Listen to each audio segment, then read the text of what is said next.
when you do this, should I start talking or? Wait like 5 seconds. Yeah.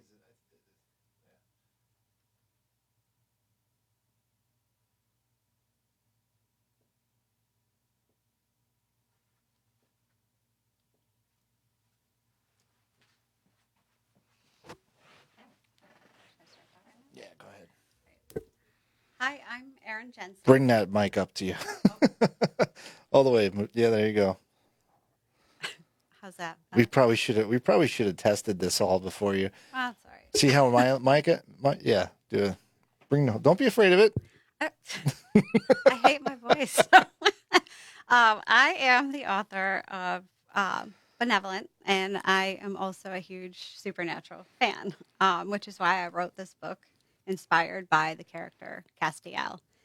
I am an introvert, and video and audio are not where I'm most comfortable, but I love the fandom. I love interacting with all the people that I've met because of this. So I'm happy to do this. I wasn't able to go to MomentoCon, which I was pretty bummed about, just like everybody else. I had a table there as a vendor, and I had meet and greets and photo ops and all of that. Was really excited because it was going to be the first time I met Mark Shepard. And what I was even more excited about was all the people that I've been talking to in the fandom that were going to be there that I was going to get to meet in person for the first time. So I'm looking forward to doing that in 2021. And right now I'm happy to be able to share a little bit about my story. I'm going to read the back cover just to kind of give an idea of what the story is about. Tormented by the in crowd at school on a daily basis, there were two things that gave 15-year-old Abigail Perkins the strength to keep going. Her best friend, Danny Cobb, and her favorite television show, Supernatural. But the night Danny's mother calls to say that his battle with cancer is nearing its end, and the doctors don't expect him to live through the night, even Supernatural can't dull the ache in her heart.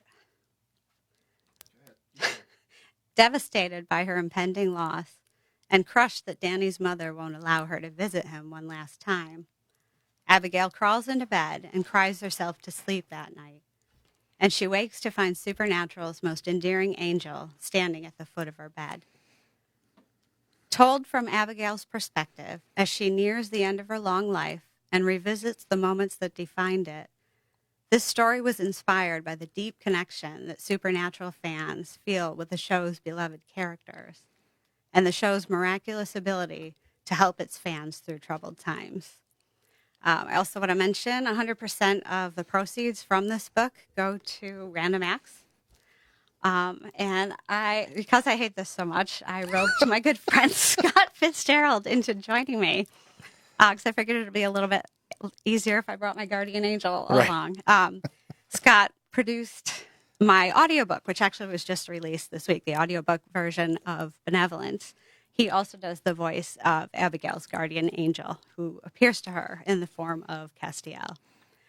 And I, by no means am I trying to do any kind of a Misha Collins impersonation or Castiel impersonation, because I wouldn't pretend to be that way.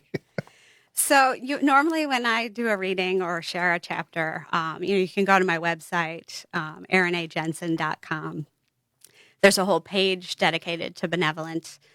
There's a playlist that goes along with the story because I originally entered the book in a competition at the Cleveland Supernatural Convention.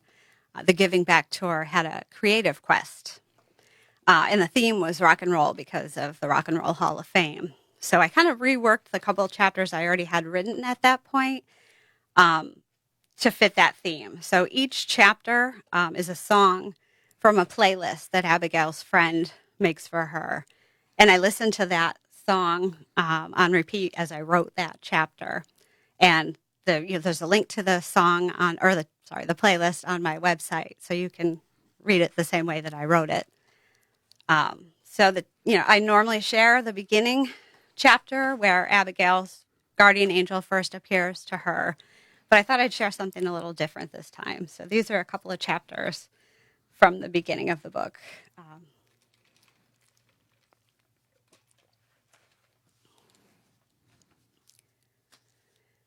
Chapter 16, You and Me by Lifehouse.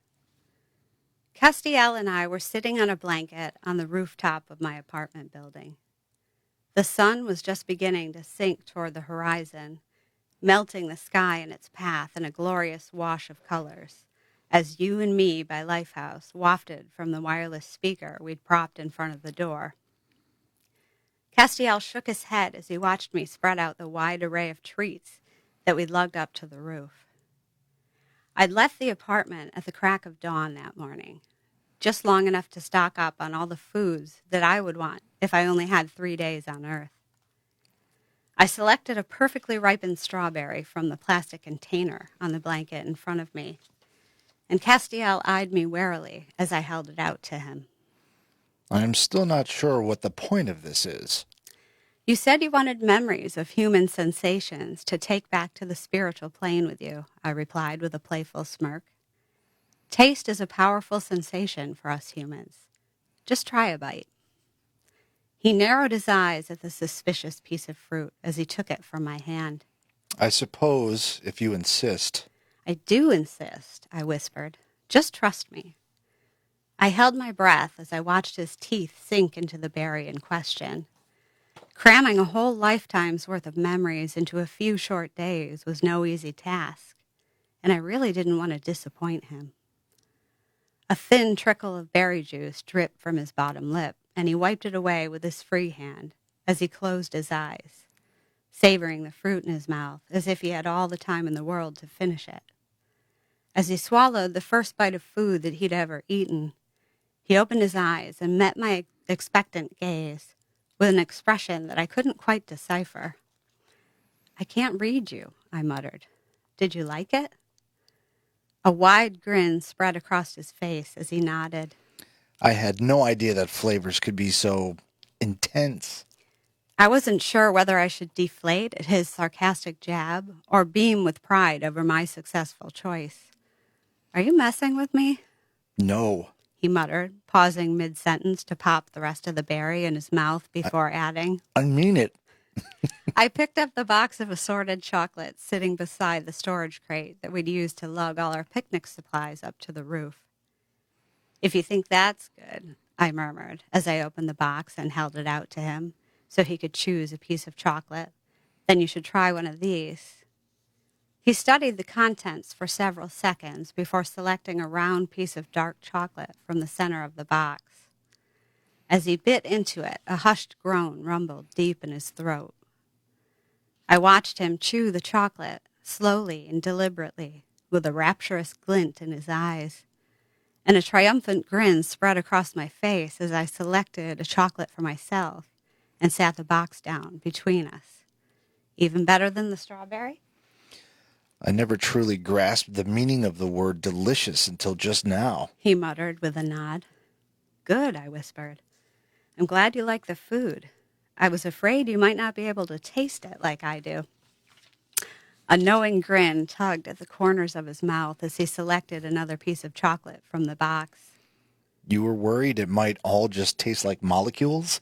An unintentional chuckle hiccuped from my mouth at his offhand reference to my favorite show. I had been worried that I might be wasting his time with food that he wouldn't even be able to taste. How did you... You keep forgetting. He muttered around the chocolate in his mouth. I have always been with you, Abigail. I have watched every episode of Supernatural that you have. So you've watched all of them, I muttered with a sheepish grin. More than once. He nodded, then eyed the box between us. What exactly is the appropriate etiquette in this situation? I raised an eyebrow as I took a second piece of chocolate from the box. What do you mean? Gluttony is a sin, he muttered. And I believe it is also socially frowned upon. My cheeks flamed with embarrassment as his eyes met mine. If you've been beside me during everything, you've seen me devour chocolates without giving so much as a passing thought to etiquette. The angel's carefree laughter was music to my ears. I am not beside you to judge. Yes, you are, I muttered as I dropped my eyes to the chocolates. How could you lead me down the right path if you didn't judge my actions as right or wrong?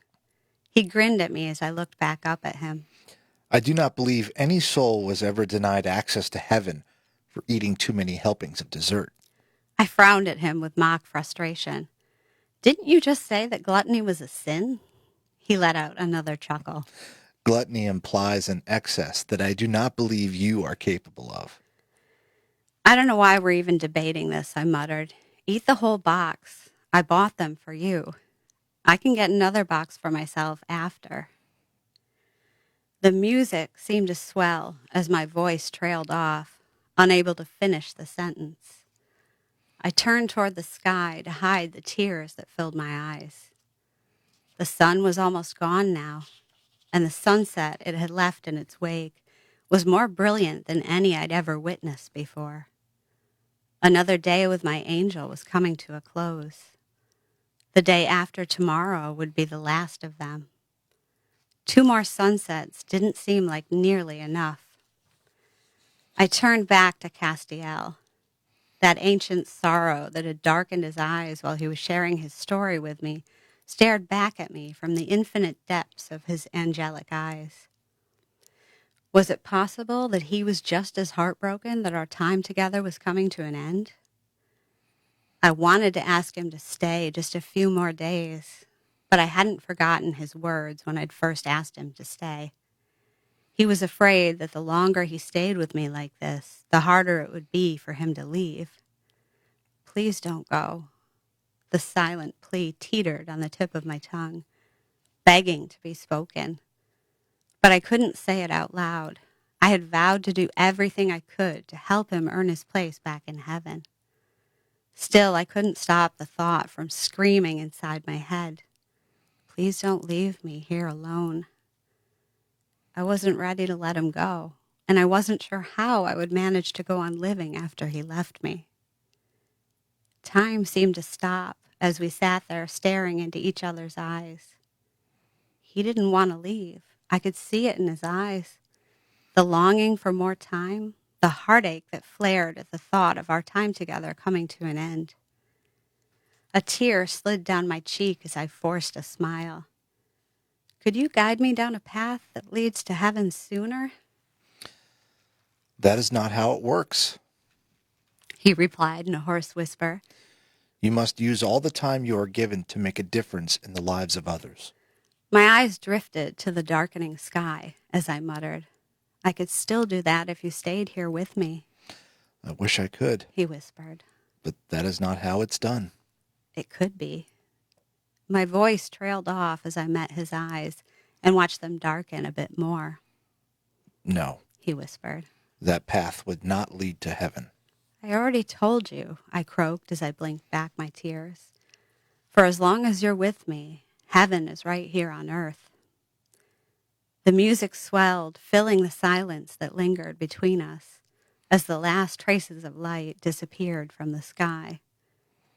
That's what it would feel like when my angel disappeared.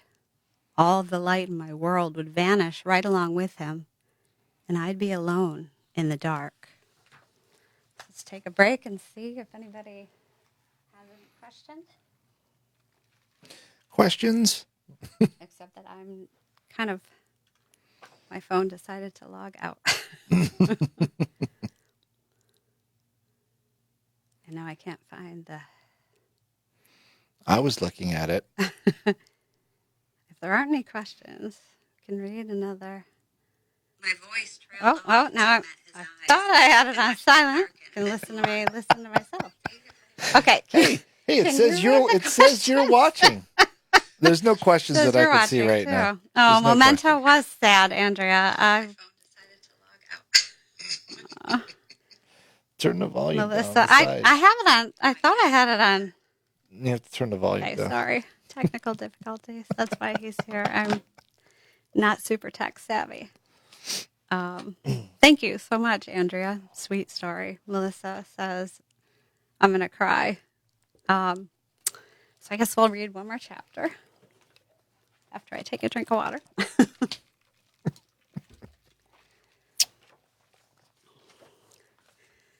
Chapter 17, Like Real People Do. by Hosier.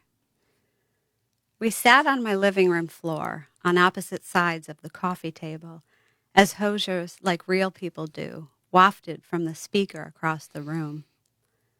Our dirty dessert dishes were neatly stacked at the far end of the table, and I was in no particular hurry to wash them, especially since they were practically spotless already. We had devoured every last crumb of the Black Forest cake on our plates before stacking them and shoving them aside to make room for our board games. I shook my head as I studied the chessboard on the table in front of me. Then I slid my queen across the board, banishing one of Castiel's knights from the playing field. "This is hopeless," I muttered, as I watched him demolish my favorite chess piece with a bishop that had escaped my attention while I was moving my ill-fated queen. Castiel grinned at me as he propped an elbow on the coffee table and lowered his chin to his fist. What is hopeless? I started to pick up my rook, but let go as soon as I realized the move I was about to make would be just as doomed as my last. A playful smile spread across my face as I lifted my eyes to my angels. I'm thinking that playing a game of strategy with a celestial being who's been around since the dawn of creation wasn't exactly my brightest idea. Yes. My guardian angel replied with a hushed chuckle. I suppose I've had a few more millennia to observe strategic maneuvers. "Oh, a few more millennia," I muttered as I shrugged and slid my poor rook to his death. "Is that all?"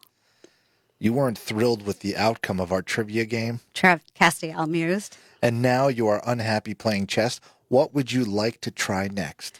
"The fact that you actually lived through every event in the trivia questions gave you an unfair advantage," I muttered.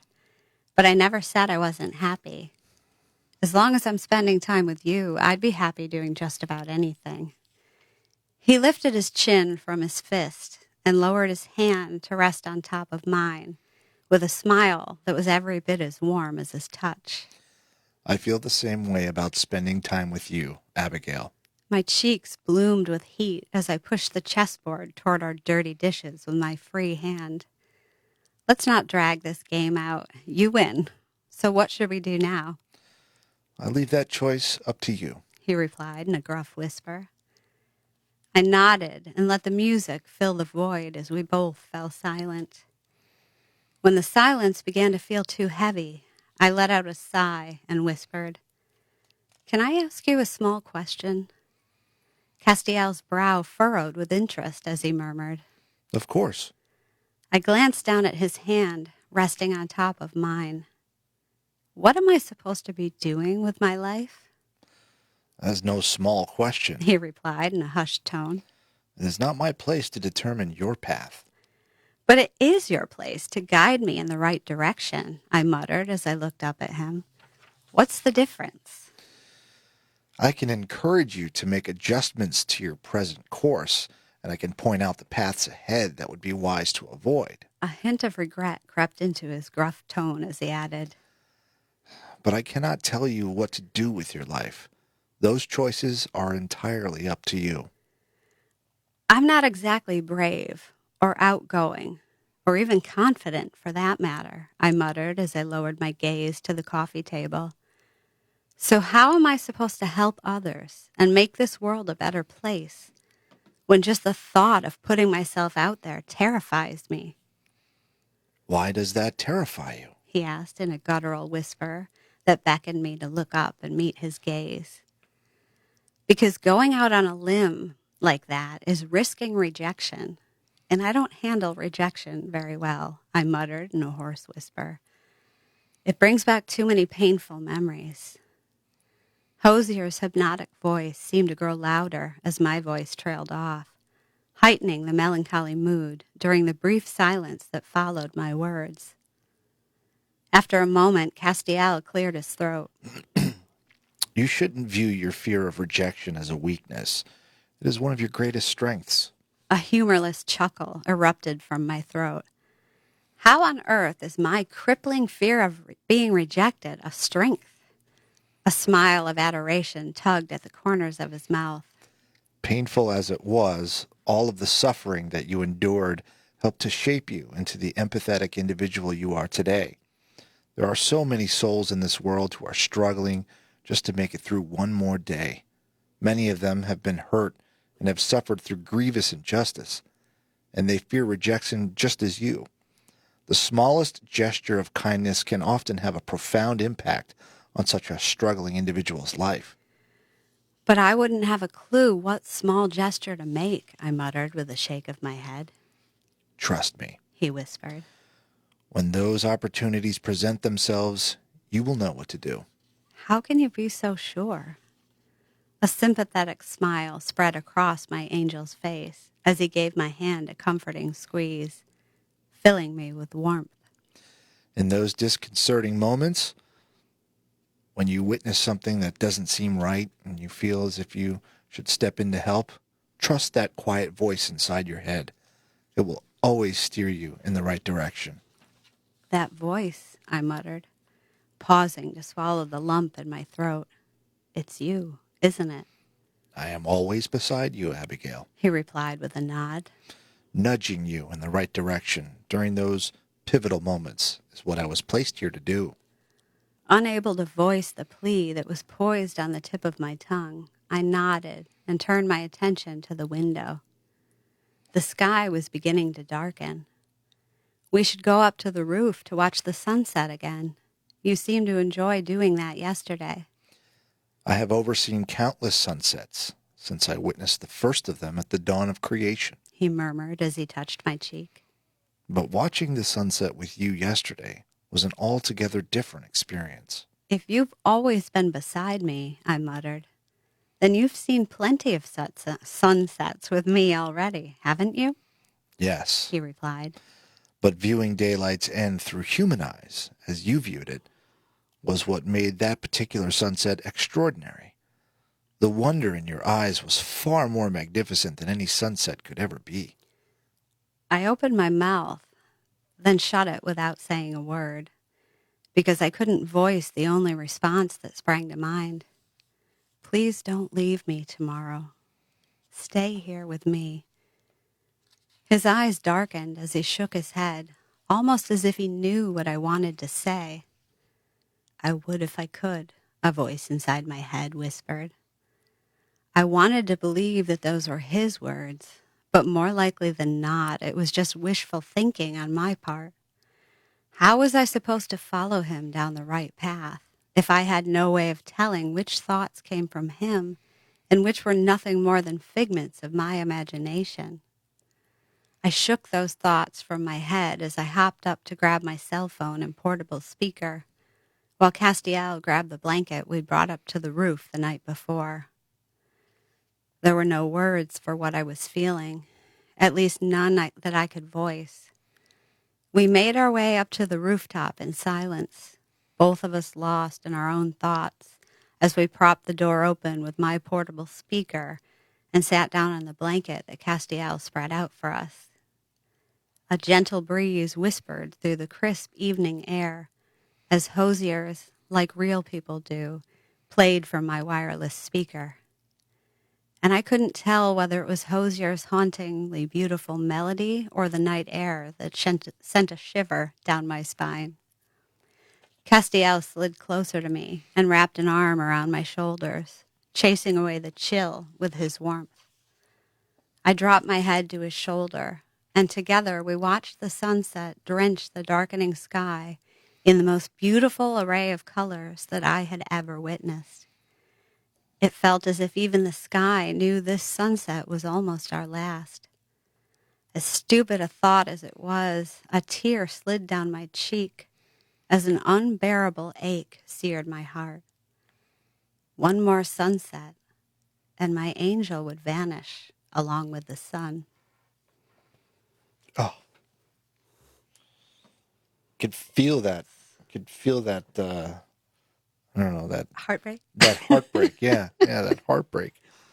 If I was a better voice actress, I'd feel it more. If I was a better author, I would have come up with a better thing to say. Oh, let's see. Nice studio. Is this in my home? No, this is at Rockbox Recording and Production Studio in Rochester, New York. Yeah.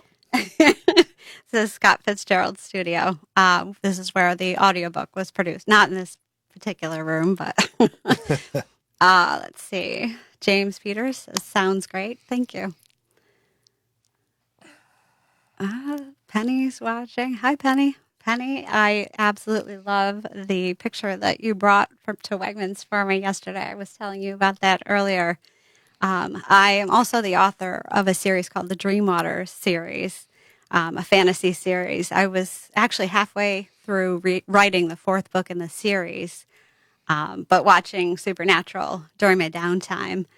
And I was so inspired by the show and by Castiel that I couldn't wait to finish that book that I was working on to start this book.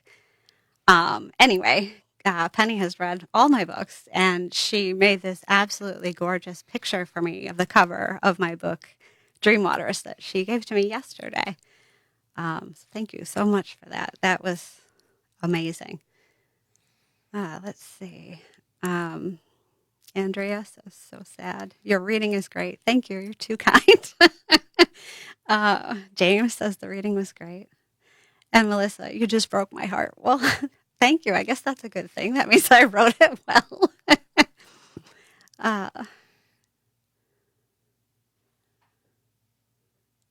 So if anybody has any questions for me, otherwise you can listen to the two of us babble for a few minutes. How many books have you written? From James Peters. I've actually written 5. I have 4 books that are now published in my Dreamwater series. And then Benevolent is a standalone book inspired by Supernatural. And honestly, Benevolent is the story that's closest to my heart because there's more of me in that story than any other story that I've written. The whole book is told from the main character's point of view as she is lying on her deathbed at the end of her life, remembering all the moments that defined her life. And there's a whole lot of me in those memories, a whole lot of me and Abigail. And those end-of-life scenes are heavily based on my grandfather's last moments of life. So a lot of my readers have said that they ring true, and that's because there's a lot of there's a lot of reality in there. I guess. I'm in the at the end. Was it the dedication?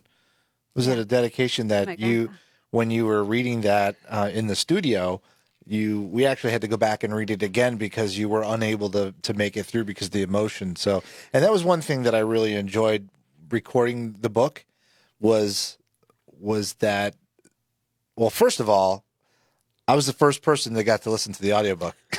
I had to edit it. You. I had to edit all the mistakes out, but I will say that there weren't that many.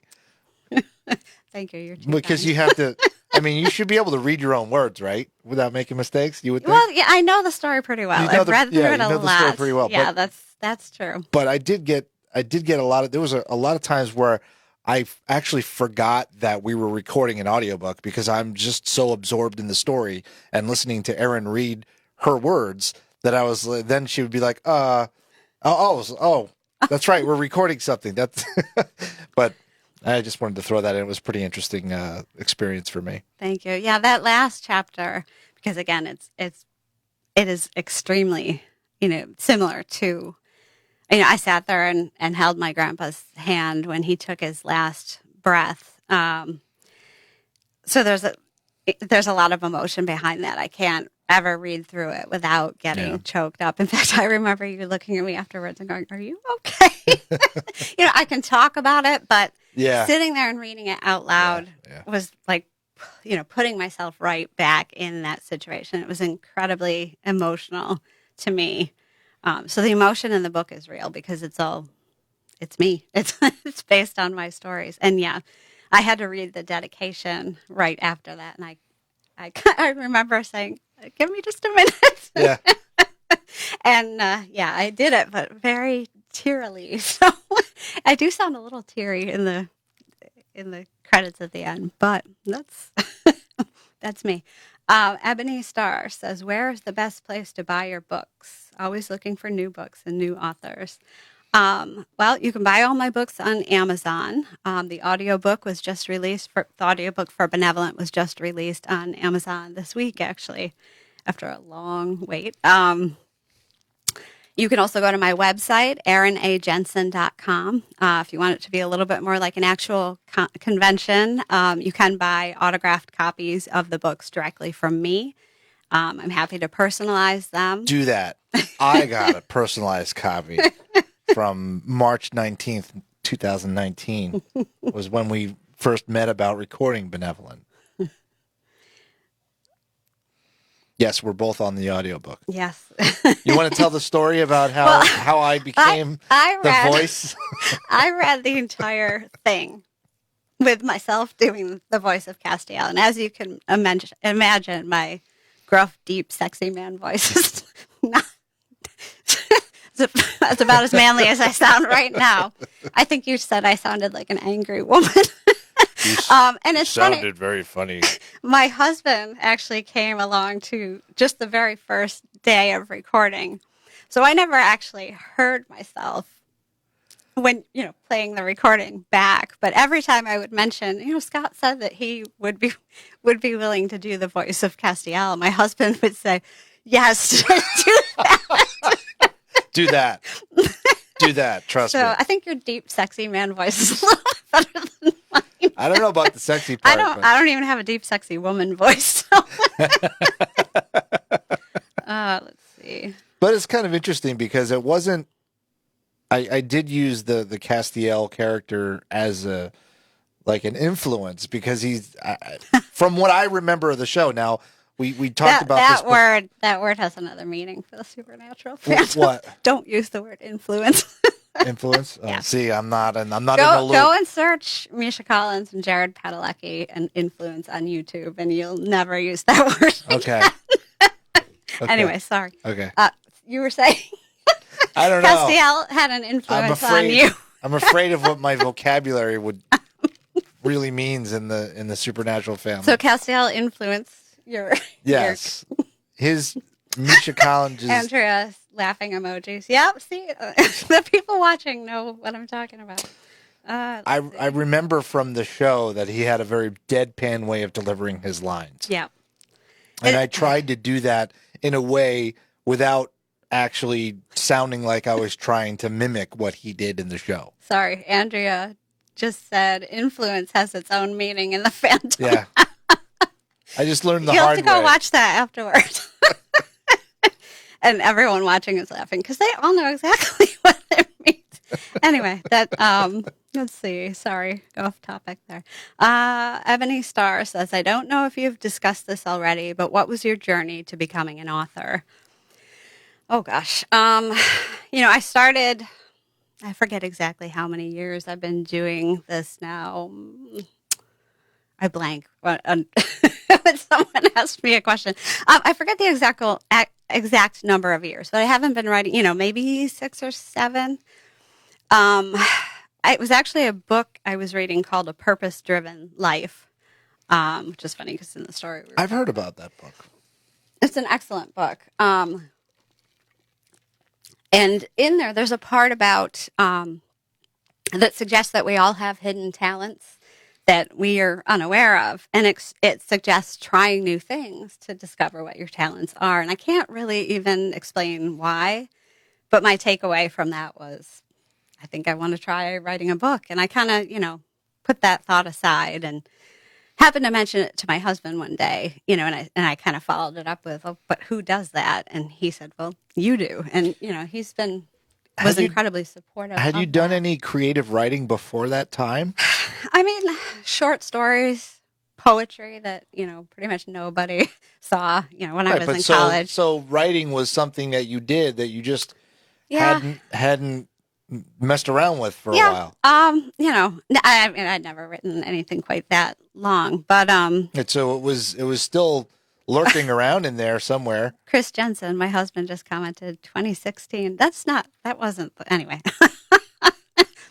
I think it was longer ago than that. So for 3 years, I wrote my very first book, Dream Waters, the first book in my Dream Waters series, in secret. my husband and my two sons knew that I was writing it. And then I did tell a friend, I'd probably been doing it for quite a while at that point. But aside from that, nobody else knew that I was writing it because I was, I didn't go to school for writing. I'm a pharmacist during the day. And I was afraid it was going to be garbage. But, I put it out there and it's gone pretty well. Dream Waters won 2 international awards. I hit the bestseller list on multiple continents. If you look at my Facebook page, I've got a picture screenshot that I'm pretty proud of, where it's my book right next to J.K. Rowling's Harry Potter and the Half-Blood Prince. I was number 2 and she was number 1. That's pretty cool. I hit number 1 in a couple of the other countries, but I think that one's even cooler.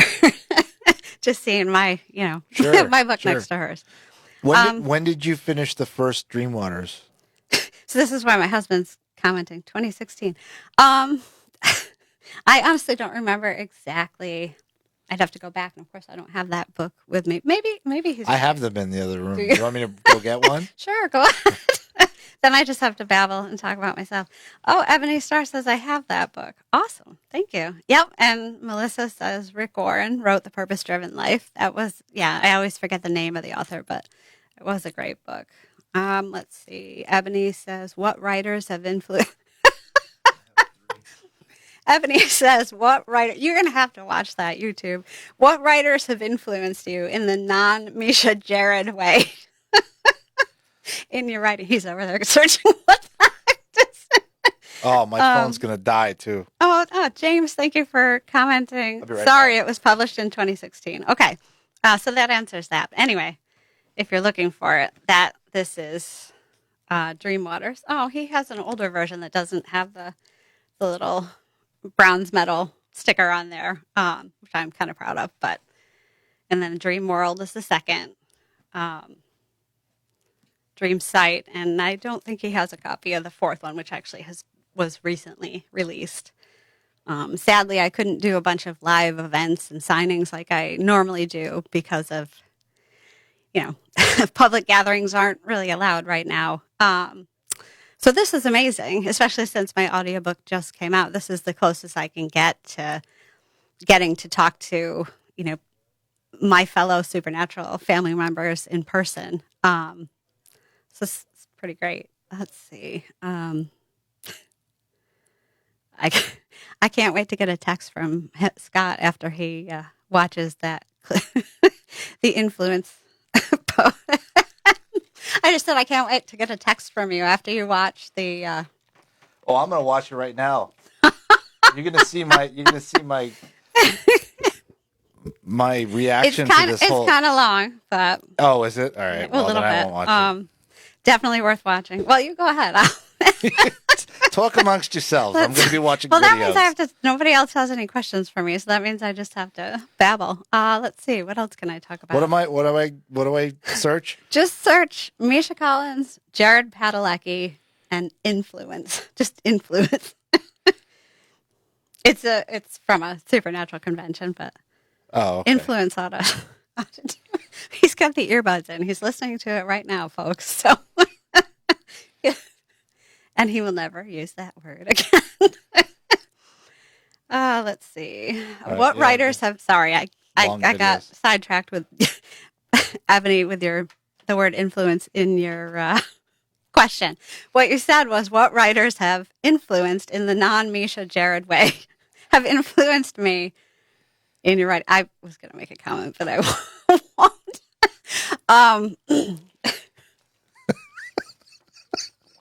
I won't say it. You could probably read my mind. Yeah. So let's see. Who has influenced me? I love J.K. Rowling, not just because her books are amazing, which is why I was so proud to see mine next to there on the the bestseller list on Amazon. But I love her story, the fact that she kind of started out from nothing and became such a humongous success. Oh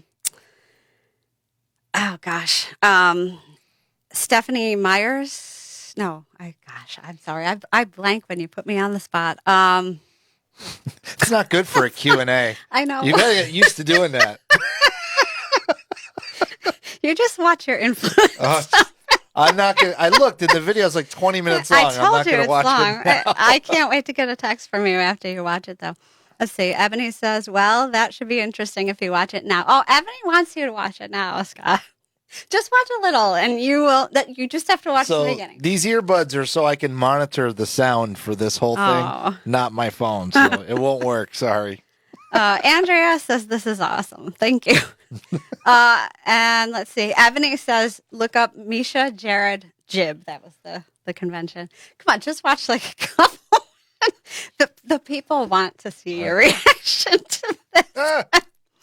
Andrea says, I laugh like a 12-year-old every time I hear the word influence, which is why when he asked me the question, I kind of did the same thing. Melissa says, oh, please do. Okay, now we're going to all watch. Scott, watch. That's just riveting live video right there. Trust me. They know what. So there's a bunch here. The Influence Saga. Subtext. Yep. Subtext.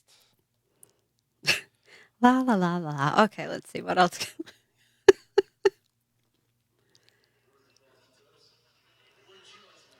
Watch.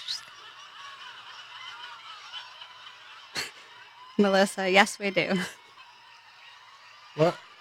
He said something, and I don't know what's going on. Yeah, you probably missed it. Is it right at the beginning? I don't get it. Probably. I don't. I'm not cool like y'all. Hold on.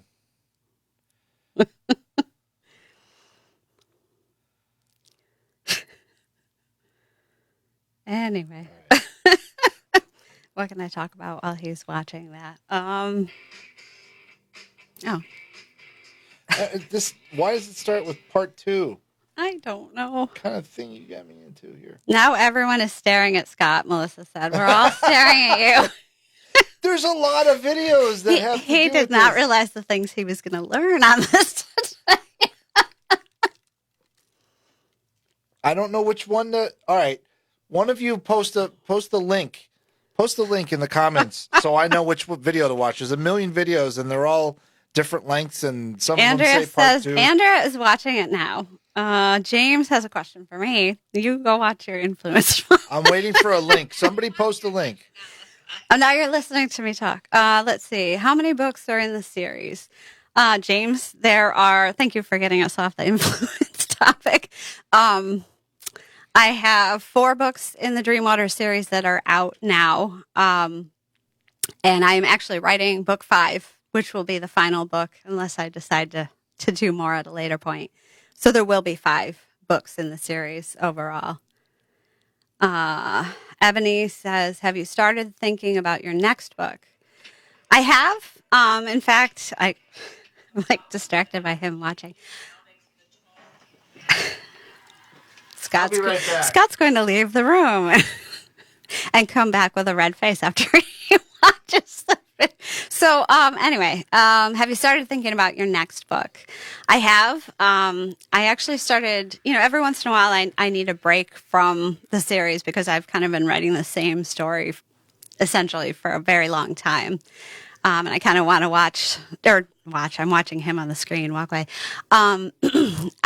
Want to do something a little bit different. I wrote a short story for a competition a little while back when I was in between one book and the next. And it ended up, there was a word count limit that I was kind of going over. And I think that might actually end up being my next story. I try not to get go too much into what am I going to write next, because then I end up doing something like this and taking off a year to write something different. A lot of my fans of the Dreamwater series that were anxiously waiting for the next book in the series to come out were kind of mad at me when they heard that I was doing something different. But all of them, when they actually read the story, had, wonderful things to say about it. But I try not to get too excited about my next idea because I'm trying to finish this, as soon as a new book comes out, it'll be about a week, and then people will start saying, when's the next one coming out? So before I move on to something else, I feel like I kind of need to finish up with the Dreamwater series. But I've got a few different ideas for future stories. The coming up with ideas is not the hard part. I'm smiling because I can hear him in the other room loudly playing the the clip from Jib. Let's see. Oh, Andrea says part 3 has the bit. Well, he left the room, so let's see. Ebony says, because of the pandemic and shelter, I should tell him he should be watching it quieter. I'm just listening to him in the background. Because of the pandemic and sheltering in place, do you feel a need to be creative while having all this time? I'm sorry, he's distracting the heck out of me. I'm still listening to him. Because you're sheltering in place, do you feel a need to be creative while having all this time, or just more about trying to make it through the day in this new world? It is tough to make it through the day in this new world for sure. I'm a pharmacist, so I have actually not stopped working. I'm one of those lucky essential workers that still has to be out there on my mask working. And I've got 2 sons who are now both at home all the time. So I don't really have more free time right now. But, I'll be honest, for a while it was really, really hard for me to get motivated, when I did have my creative time that I was supposed to be writing. I know a lot of people, my friends in the supernatural fandom, and a lot of it, if Scott was in here, he'd probably say, yeah, we all are feeling it, with the whole shelter in place and the quarantine. The longer it goes on, the harder it is to be so separate. The world feels kind of cold and sterile lately. When I do see people that I know, or a coworker or a customer at the pharmacy will tell me something, they'll break down in tears or something. And the natural instinct is to want to give them a hug. And you can't do that anymore. You have to stay that 6 feet apart. We've got plexiglass between us and the customers and masks, so you can't even smile at someone. So, there is a lot about trying to make it through the day to day. And especially when this first started, on my days, I work part-time at the pharmacy, and on the days that I didn't, I would try to set that alarm to get up and have a full day of writing, and the alarm would go off, and I'd think, what's the point? I don't have anywhere I have to go. My kids don't have to go to school. I was staying up till crazy late at night watching, Supernatural or whatever show we happened to be watching. And just, I can still, you are so distracting listening to that. Did you? Andrea, I think it was, said it's part 3. Yeah, I know. She gave you the link. All right. Well, anyway. All I heard was that maybe it has something to do with incest. No. Okay. Well, I don't know. Was there something about incest? I got disillusioned by trying to watch the whole video and skipping around and Misha Collins speaking Dutch or something. I don't know. I don't know what. I'm telling you, I don't know what it is. If anyone wants to, his teenage son is in the other room, so I don't want to say it. But if anyone wants to comment, just tell me. It means come. Okay. Okay. All right. Thank you. Was that so hard? In the supernatural fandom? It was. Anyway, why? I have how no did idea how did this go? Because you said the word influence. It's all his fault. Anywho, wow. Because I didn't know that there was influence a double entendre. Did you see the comments? I'm not the only one who knows Supernatural that. family. Okay. Anyway. Moving on. So anyway, it was a wholesome show about killing demons. While you were off learning new things, Ebony Star asked a question about the pandemic and sheltering in place. Asking if I felt a need to be creative while having all this time, or is it more about just trying to make it through the day to day in this new world? And I was thinking, I kind of wished you were in here when I was answering that, because we've talked about that a little bit. It's tough. I was saying I had, at first, a lot of days where I just kind of, my alarm would go off, and if I didn't have to work at the pharmacy, I'd just think, what the heck is the point? And I wouldn't even get out of bed.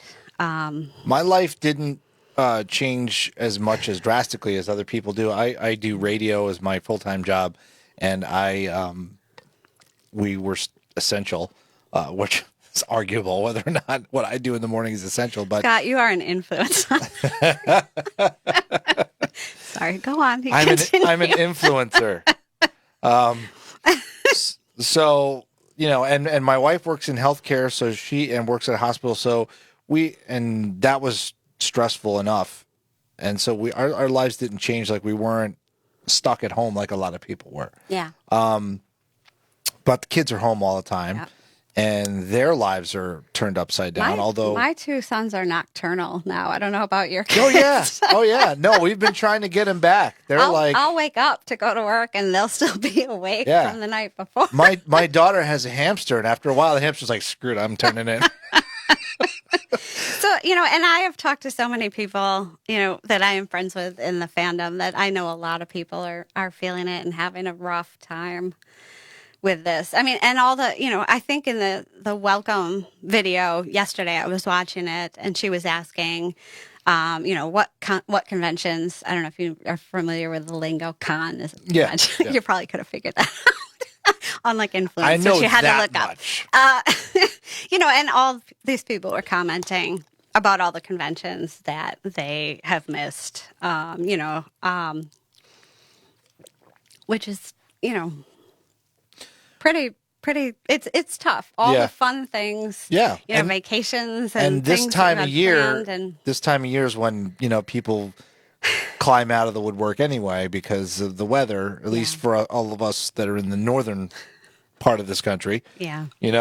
This is when especially in Rochester, there's tons of festivals and outdoor concerts and things that are just not happening, which is wreaking havoc on a lot of people's just general well-being, mental well-being. I said it last week. I had to take a mental health day. I've never taken a mental health day before. Now, granted, I went to work in the morning, but ironically enough, as we do a Facebook Live video, it was what I was seeing on Facebook just threw me over the edge to where I came here and I was doing some work, and then I was like, you know what? I'm done. I turned off the computer. I went home and I played video games with my son.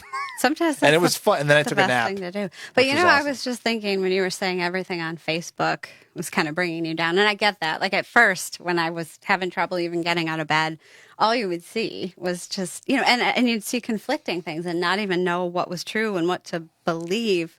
But that's one of the amazing things. I know some people probably think I'm a nut for this whole supernatural whatever, but it's an amazing community of people who are just so positive and supportive. And I have, some people that I've become very close to who I was so excited to meet a ton of them at Memento Con, and I'm sad that I couldn't do that. But just having people out there that have more uplifting things or even are posting, about what a rough time they're having and others being able to be supportive. It's a pretty amazing community. And I'm looking at this and not reading. So let's see what we've got here. Sorry. Andrea says, I don't know how you wear that mask all day. It is awful. I'll tell you what, I never had any idea how hot my own breath was until the first day I had to wear that. I mean, and I do it every day. They're laughing at me just yesterday because I'm always freezing, but I don't know what it is about when you first put that mask on. They had to turn the fan on, face it at me because I just overheat. Not to mention the fact that it's so awkward. You walk by people and you smile and realize they can't. You have to do the awkward wave or the nod. Yeah, I know. I had to do that to other people. Be like, I'm smiling behind this. That's when it first started. That's what we'd be like. Hi, I'm smiling. I wasn't smiling. Well, we won't tell. Your secret is safe here. Okay. Ebony says, "Bless you in your service as a pharmacist." Thank you very much. Hi, Bonnie. My mother-in-law's watching. Hi. Melissa says, "Yes, I'm a hugger." I think that's when you were watching the influence video. I was saying that's another thing I hate. I've had conversations with people at work talking about something, that's going on in their life that, gets them kind of teary-eyed. I talked to a man just the other day that I counseled, watching a tear kind of drip into his mask because I'm, other side of the plexiglass. There's been so many times that I just wanted to give someone a hug. Yeah. And I'm a hugger too. And it feels very cold and sterile and disconnected. Yeah. I hate that. Let's see. Andrea says, sorry it took me so long to post the link. She was on 2 different devices. Well, he didn't watch your link anyways. But I will go find the link. Oh, Andrea said she used the nicer word. Sorry, I was rude. Oh, hi. John Avanzato is watching. Hi, John. Let's see. Don't look at Facebook. Andrea says it's bad for your health. Well, if you stay in the supernatural stuff, I'd say that's better. I enjoy the posts that I see there. All right, so let's talk about supernatural then. Okay. Sure. So what I like about your book about Benevolent is that this main character Abigail, her escape from all the bad things that she's feeling is by watching Supernatural. And I will tell you, when my wife showed me Supernatural the first time, and I think it was on Netflix, I want to say, and I started watching it, and then I binged everything that was on Netflix. And when it was over, and this is before there were new, like another season wasn't out. Yep. I want to say it was season 5. That's the only one, the last one I remember. We got to catch him up. I'll get him to watch the rest. I was sad because I felt, so I can totally understand where you and the other Supernatural fans, the SPN family is. I can understand it because I felt like these guys were my pals. Like I felt such a closeness to them and their journey and their, and every time I still to this day, and I haven't watched Supernatural in years, but still to this day, every time I hear Carry On Wayward Son, I think of the show and I think of all that happens. So it's not lost on me, even if I'm not like constantly in it and going through the content. I'm just trying to tell you, I'm good people. I'm good people. Wow, I lost 11 seasons in 3 weeks. Yeah, and I mean, I just champion binging right there. I think part of it, and a lot of people. That's one of the reasons I ended up writing this book. It's just amazing the effect that this show has on people and how much it has helped people get through. I mean, I've read so many stories. I'm sure everyone watching this, has stories too. But I think there's something to the fact that it's those. Those characters against the world. And no matter what, there are always things that they're fighting and trying to get through, but they just keep going. Not to mention, if you're feeling really alone, it's kind of nice to be able to fantasize about these, beautifully flawed characters. That's what I love about Castiel. He is so just socially awkward and has no idea what he's doing, but he's got a heart of gold.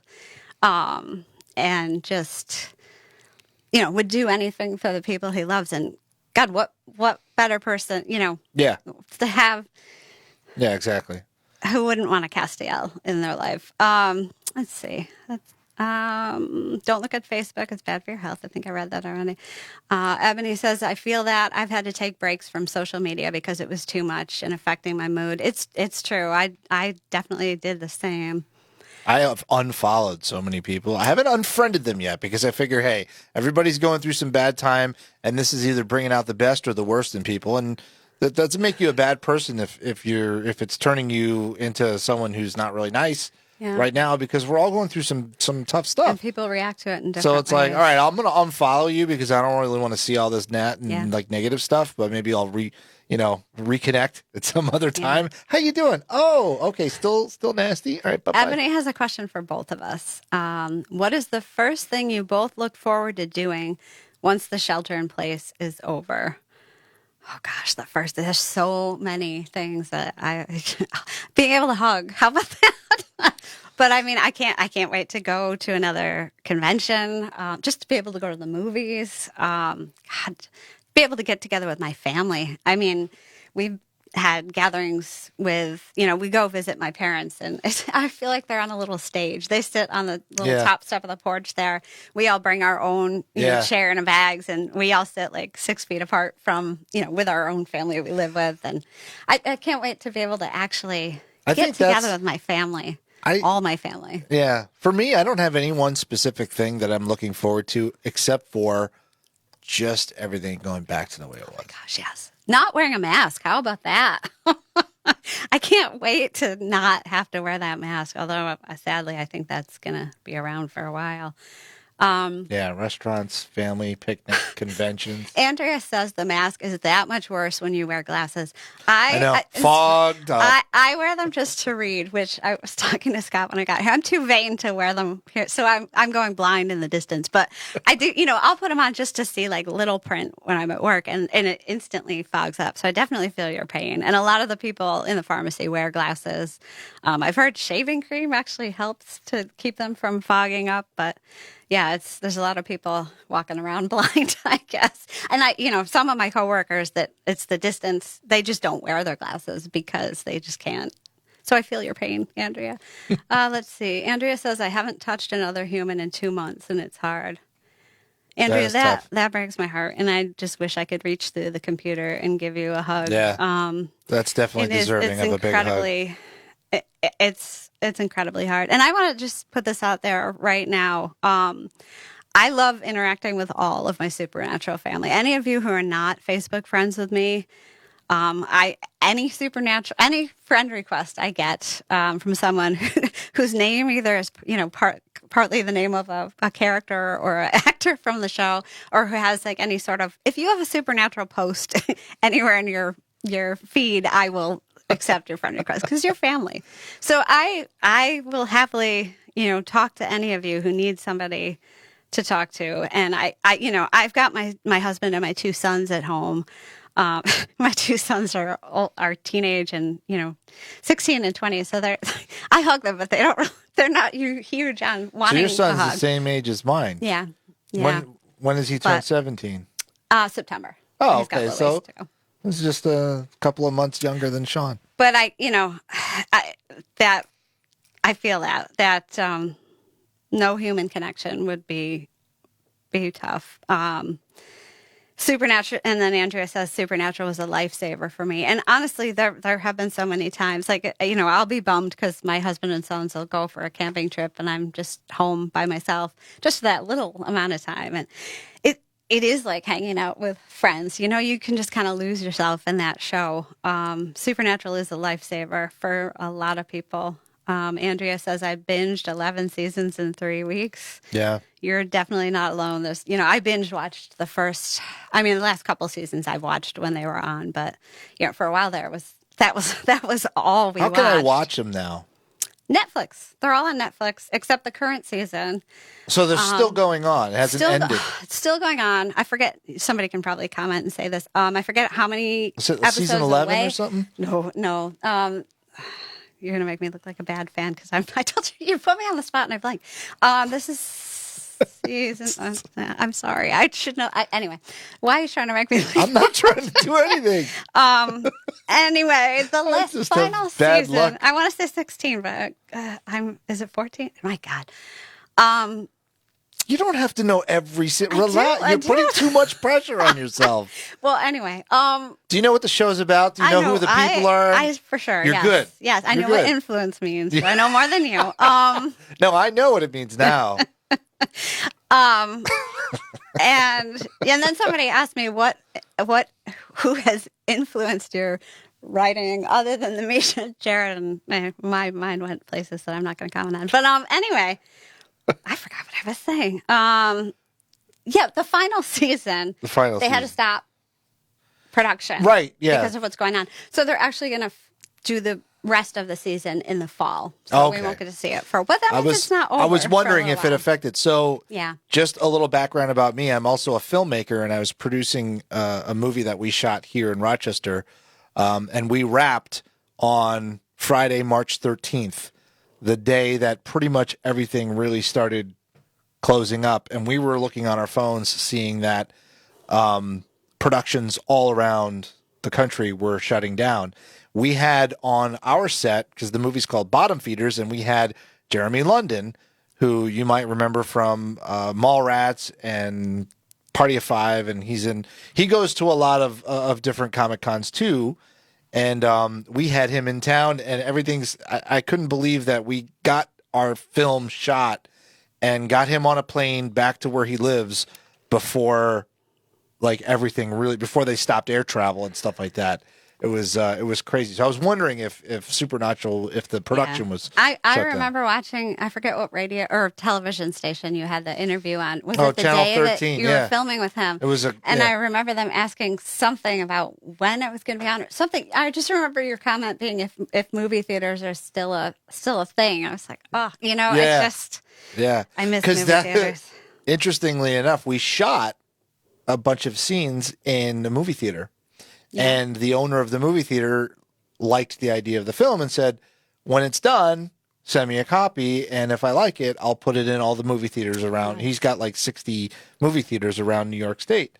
So I was like, yay. And then they're like, no more movie theaters. We're like, it'll happen. Oh. It's just going to be delayed. I'll be there. I'll buy my ticket. Got a couple more comments I want to read. Melissa says, I introduced my hubby to Supernatural and he's hooked. Melissa, there are so many people that read my book Benevolent, because they love my Dream Waters books, that have told me that they ended up watching Supernatural because of my story, and then they're hooked. So that's kind of cool. Hey, CW, where's her check? Melissa said, yes, family. Andrea says, Scott is part of the family. So you've been accepted. Oh, thank you. You're allowed to be part of the family. Thank you. And then Melissa says, oh, you're one of us. So there you go. One of us. One of us. I dragged you into the fandom. Now you'll never get back out. Ebony says, not sure if this has been discussed. But for Erin, how did you find your way into Supernatural? Mine is seeing their panel at San Diego Comic-Con while trying to see another panel.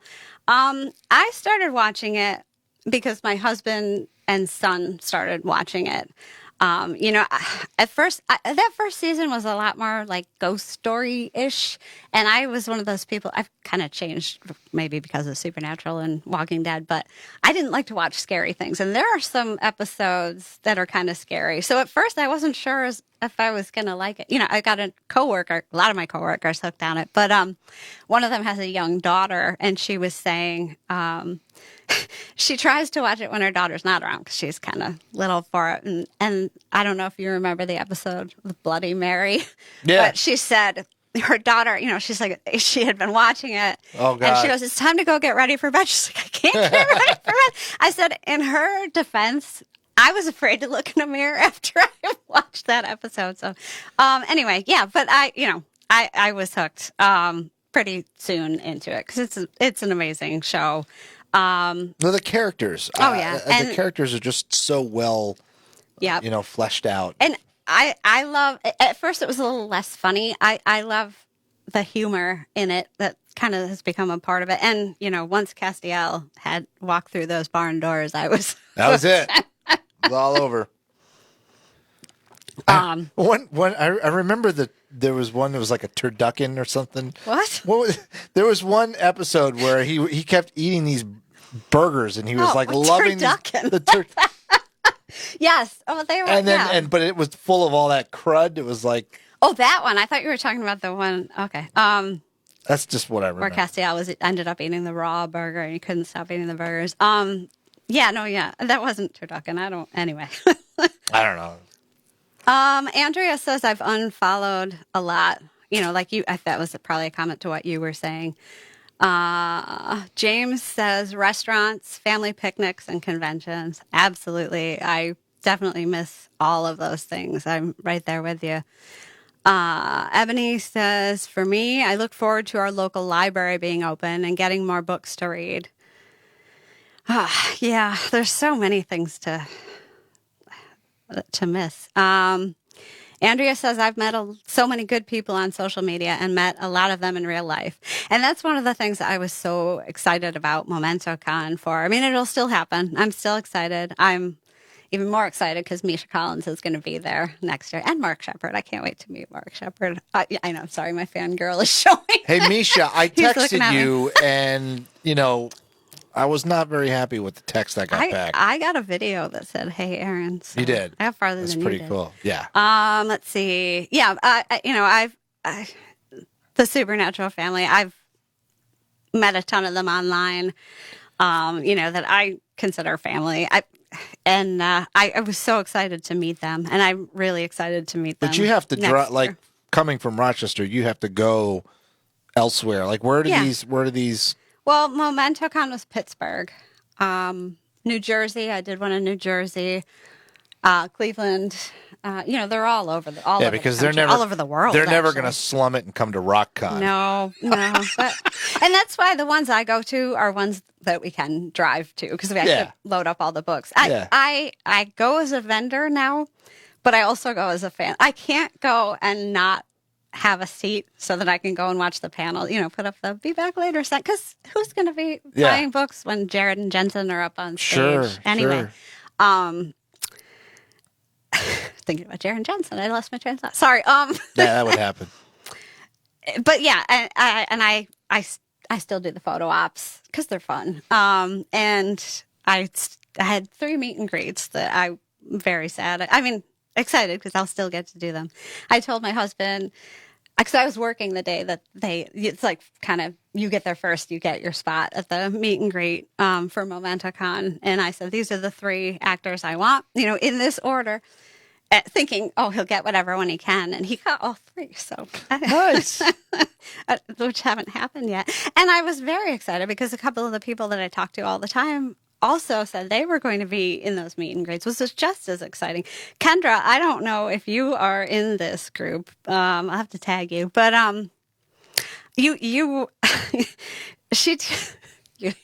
Scott's going to be like, what the hell? You're way too phantom for me. Kendra, I don't know if you know who Matt Cohen is.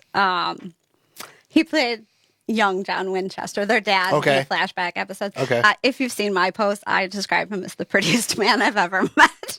And my husband calls him my boyfriend, but Kendra she'll now, because she has this picture, she's done tons of his meet and greets, so she has one that I tell her every time I see it, I'm like a deer in headlights, and I just have to stop and stare at the picture. So I was very excited that I was stop. I was very excited to get to go to a Matt Cohen meet and greet with her, which hasn't happened yet. But I forget where I was going with that. Let's see. I'm just gonna read some more. Scott's like, oh my God, this girl's crazy. Let's see. 7 episodes left. Thank you, Andrea, for knowing more than me. Hopefully you won't kick me out of the family. 7 episodes left, and it will air in the fall. 15. I didn't know it was supposed to. Okay, I suck. I said 14 or... See, you 14 were or close. 16. I was like in the middle. 15 is on now. Thank you, Rihanna, for knowing more than me. It will end with 327 episodes. Wow. Andrea says the CW schedule basically got pushed back half a year, Yeah. which I'm sad and happy about because that means it'll last a little bit longer. Ebony says Bloody Mary scared me too. That one got me as well. Every time I watch that, I'm like afraid to go in the bath. Like I'll avoid looking in the mirror when I go into bathrooms after. That one is. I don't know if you've seen that one. Have you seen that one? If it's in the early season, yes. I think it was season 1.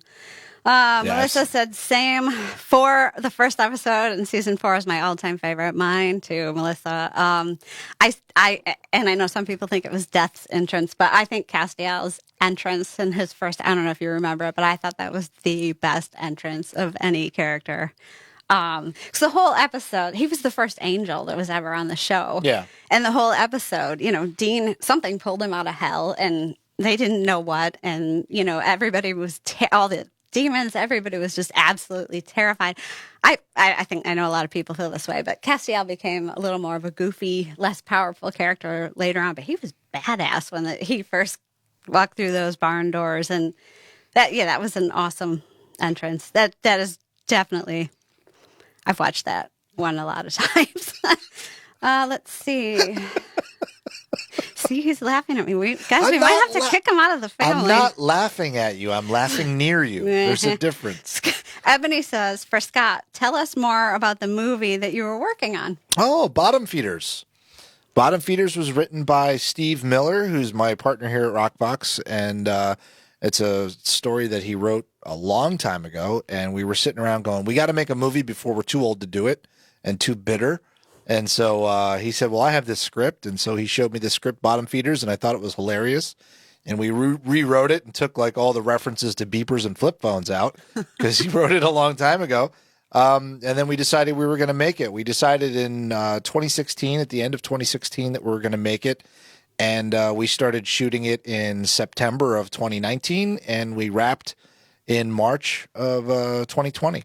And we have our big star is Jeremy London. He just comes and does a cameo, but it was kind of cool that through a friend of a friend we got him involved, and he was like, "Yeah, we'll do it, or I'll do I'll do the movie." And we put him on a plane and put him up in a hotel. And the day after he left, the hotel closed. I know that. I remember that was right when everything was starting to. But wrong. It was a crazy experience, and now I'm editing it right now, and you'll know when it's out. It's called Bottom I'll Feeders. share it. Friend me, and then I will share it when it's out. look up Bottom Feeders That too. on Facebook and like the page, and you'll get updates there. And you could also go to thebottomfeedersmovie.com, etc. I can't wait to see. I can't wait to be able to go back to movie theaters. Yeah, it'll be nice to see what we did on the big screen and see anything. We're hoping that I'm hoping to get it done and out there so that because there aren't very many movies going, they'll be like, "Hey, yeah, we'll take that one. Who cares?" That's not how it works. I think we're running out of our time here. We're probably over the hour. All right. Well, I've got just 2 more comments, and then I guess I babbled long enough. Let's see. Ebony says, "Would you ever consider bringing your books to Las Vegas?" Ebony, I would love to go to all of them, but cost-wise, I stick to the ones that don't involve having to pay for shipping books, somewhere not near me, and having to fly somewhere. I'll bring her books to Vegas for you if that's okay. All right. Can I come too? Nah. I'm gonna go. Then you're out. You're out of the family. That's it. You never know. I would honestly.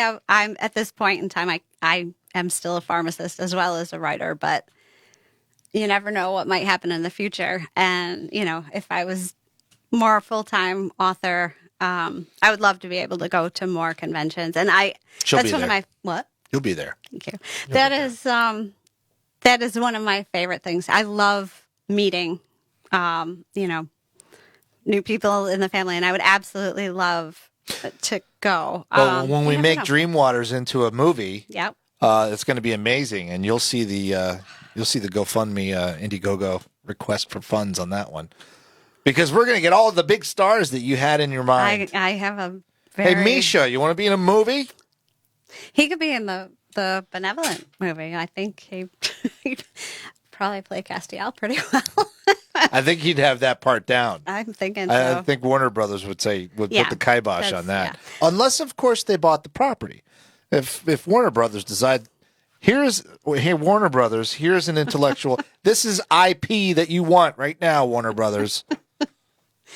And then Ebony says, "Word, Castiel was a badass. I sometimes miss badass Castiel. Don't we all, Ebony?" I am a huge fan of badass Castiel. You know what, guys? Thank you so much for joining in. I was afraid I'd be sitting here staring at Scott awkwardly and no idea what to That's talk scary. about. That is a scary prospect. No, not that staring at Scott isn't lovely, but I was afraid no one would tune in and no one would, I'd have no questions to answer, and we'd be kind of trying to figure out what the heck to talk about. So this was lovely. Yeah, it was cool. And thank you so much for inviting me to be a part of this and for tuning in and watching it. I hope I get to meet some of you in person. I hope, like I said, send me a friend request. I will absolutely accept it. And hopefully hopefully I'll see you at a future con. James says thank you. What's your website again?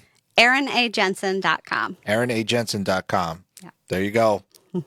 And thank you to everybody in the Supernatural family that has been so welcoming to me and teaching me what the word influence means. I've got it. Scott had no idea what he was going to learn today. No idea. Oh, somebody else just said, Andrea said, thank you. You are so welcome. Thank you for watching. This was enjoyable and have a new book to add to my read list, Ebony says. Thank you, guys. Thank you so much for tuning in. This was awesome. Stay safe and hope to talk to you all online or at a con someday.